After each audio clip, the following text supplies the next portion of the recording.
What if I told you that the Labour government's promises of prosperity might be unraveling right before our eyes?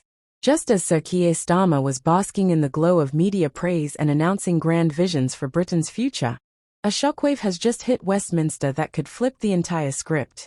In a matter of days, the economic optimism that Labour sold to voters has crashed into a wall, and the culprit isn't just the usual opposition sniping or a hiccup in the headlines. It's a thunderous warning from the International Monetary Fund, a body with the power to make or break national confidence.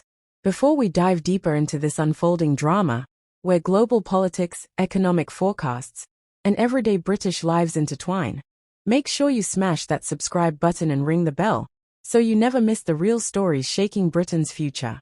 Now, let's dig in. Behind the scenes, there's growing panic. Just as Starmer's Chancellor, Rachel Reeves, was taking victory laps touting the UK's supposed economic rebound, the IMF delivered a stinging update. The UK's growth forecast for 2025 has been slashed to just 1.1%, down from a previously hopeful 1.6%. That's not just a number, it's a body blow to the government's credibility, a sign that the growth mantra Labour has been chanting is running out of steam. And even looking ahead, the IMF expects only a modest pickup to 1.4% by 2026, which is still lower than their last estimate. So, what's behind the sudden gloom? Here's where the story takes an unexpected twist. The IMF points fingers not just at Britain's internal challenges, but at something much bigger. President Donald Trump's return to aggressive trade tariffs, sending global markets into a tailspin. Are we now at the mercy of decisions made in Washington, not Westminster? Consider this.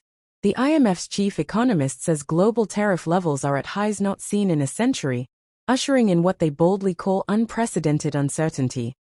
For a UK still wrestling with the aftermath of Brexit and searching for its place in the world economy, this is the nightmare scenario.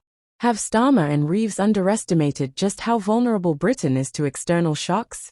Or does this expose a deeper flaw in Labour's economic blueprint?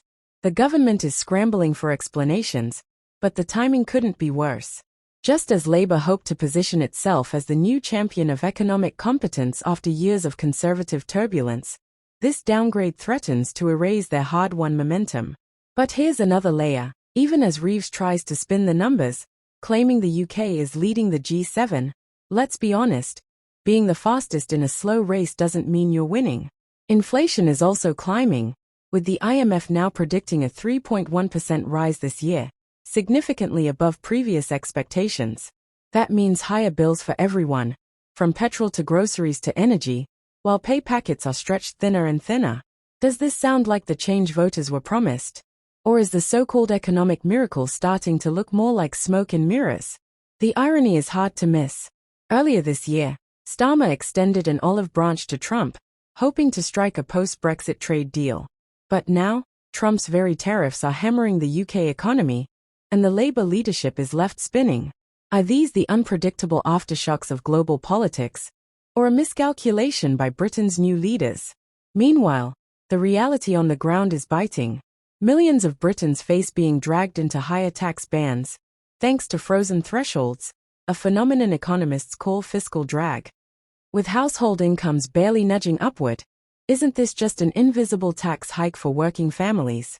According to the Office for Budget Responsibility, more than 8.3 million people will be paying more tax within 5 years unless the government acts. Reeves promises to lift the freeze by 2028-29, but will that be too little, too late? Even with projections of modest growth in disposable income, the OBR warns of a rocky road ahead.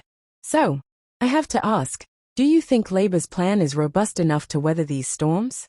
Or will confidence, both at home and abroad, keep slipping away? Let's see your thoughts in the comments below. If you found these insights eye-opening, hit that like button and subscribe for more deep dives into Britain's political crossroads. Stay tuned. What happens next in Westminster might just reshape the nation's future.